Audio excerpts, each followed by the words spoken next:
Perkenalkan, nama saya Joko Budi. Saya mahasiswa konversi dari kelas RSUD Demang ya, sesuai dengan kontrak kemarin.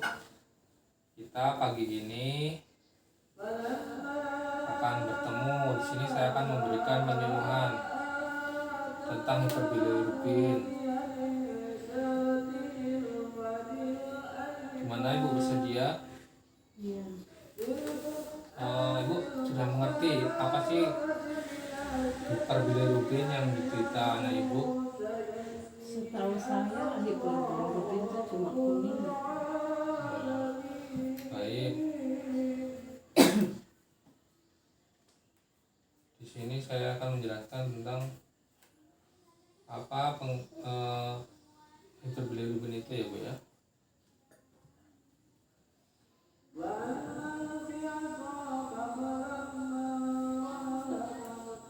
Jadi di sini pengertian hiperbilirubin yaitu keadaan berubahnya warna kulit dan mata bayi menjadi kuning yang lebih terlihat di wajah dan menyebar ke seluruh tubuh.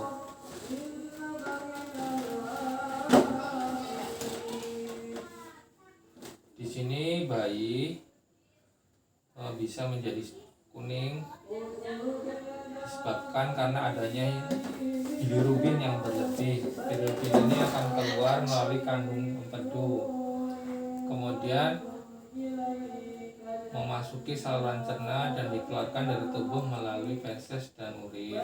Urin itu air kencing Bu ya.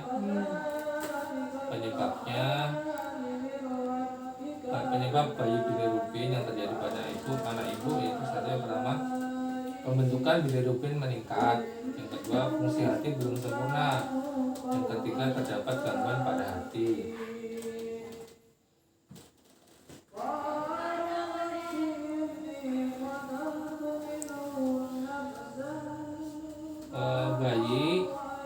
Kapan bayi kuning disebut normal atau fisiologis? Yaitu jika bayi baru lahir setelah 24 jam pertama atau hari kedua kehidupannya sampai dengan 8 hari. Pada bayi cukup bulan yang mendapatkan ASI, penurunan kadar bilirubin bisa terjadi dalam waktu 2 sampai 4 minggu, bahkan 6 minggu.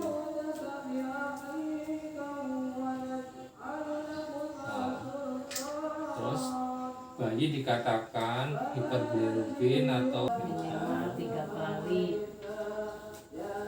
ke dokter atau bidan terdekat.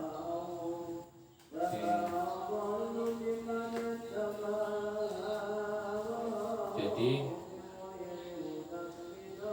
yang ada 2 tadi ya yang harus dilakukan jika bayi kekuningan, ada 2, yaitu memberikan ASI sebanyak berapa? 8 sampai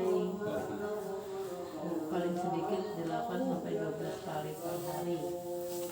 Jadi setelah dilakukan itu, kalau memang gejala tampak lebih dari 14 hari, segera dibawa ke fasilitas kesehatan dulu ya untuk dilakukan pemeriksaan lebih lanjut.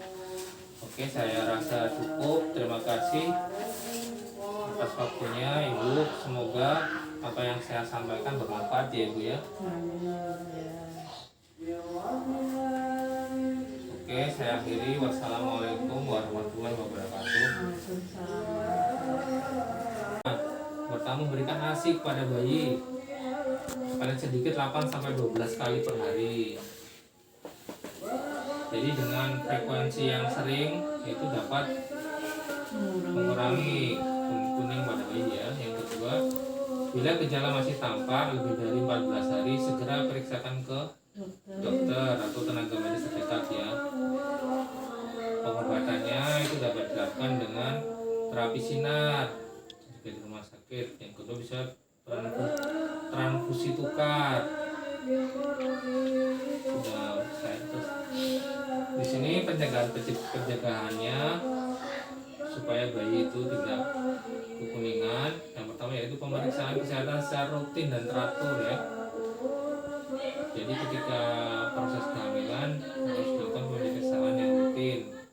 Yang kedua, minta pada dokter untuk melakukan pemeriksaan golongan darah dan resus darah. Yang ketiga, memberikan ASI secepat dan sebanyak mungkin. Jadi ketika bayi baru lahir, sekarang ini disarankan untuk segera diberikan ASI pertama itu, kolostrum itu ya. Mungkin ada yang mau ditanyakan dari penjelasan saya tadi. Sepertinya udah jelas, cuma secara teraturnya itu berapa kali, apa sesuai keluhan apa gimana Apanya yang teratur dulu? pemeriksaan ke dokternya. Ya minimal 3 kali lah itu apa pemeriksaan kehamilan ya ini kan pencegahan ya. Iya. Minimal 3 hari ke dokter atau ke bidan terdekat ya, Iya. supaya diberikan, nanti kan diberikan apa penjelasan tentang pola makan, gizi yang seimbang seperti apa ya Bu ya. Ada yang lagi ditanyakan? Udah cukup kayaknya. Baik, kalau memang sudah ini, coba saya pengen mengulas apa yang tadi saya jelaskan. Coba jelaskan sih kembali materi yang saya jelaskan sedikit, yang Ibu ketahui dari tadi penjelasan saya tadi. Apa sih tentang hiperbilirubin itu? Kalau setahu saya, yang saya tahu dari Bapak, hiperbilirubin itu yaitu penyakit kuning yang bisa terjadi pada bayi. Bisa aja bayi yang kurang berat badan, kurang menyusu, bisa juga prematur atau gangguan fungsi hati. Di dalam waktu 2 sampai 4 minggu, bahkan 6 minggu.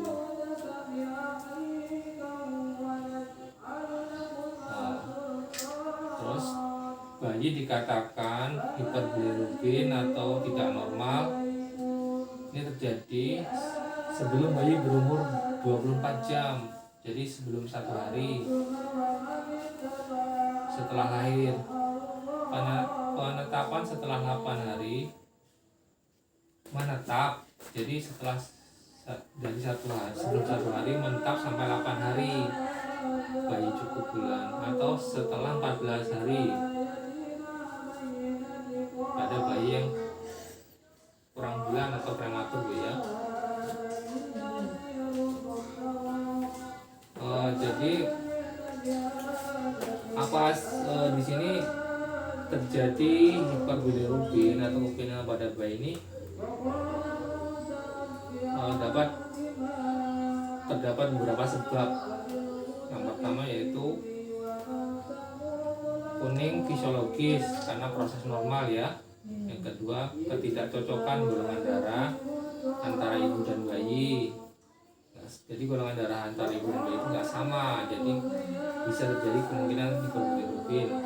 Yang ketiga, pemberian ASI yang sedikit, jadi pemberian ASI yang kurang baik atau produksi ASI yang kurang baik dapat terjadi hiperbilirubin juga ya. Yang keempat, prematur atau bayi yang kurang bulan, berat bayi lahir rendah, itu juga bisa. Yang kelima, bisa terjadi karena infeksi penyakit ya. Selanjutnya, gangguan fungsi hati, ada gangguan hati ya, karena kelainan ya. Yang selanjutnya, gangguan metabolik itu gangguan pencernaan ya, metabolisme tubuh.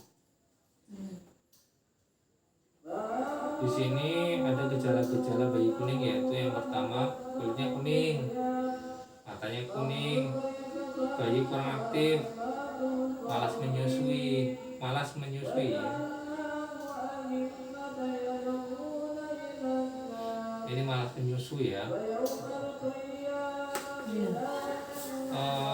Apa saja sih yang harus dilakukan ibu jika bayinya kuning? Jadi ibu bisa melakukan di rumah. Pertama, memberikan ASI kepada bayi paling sedikit 8-12 kali per hari.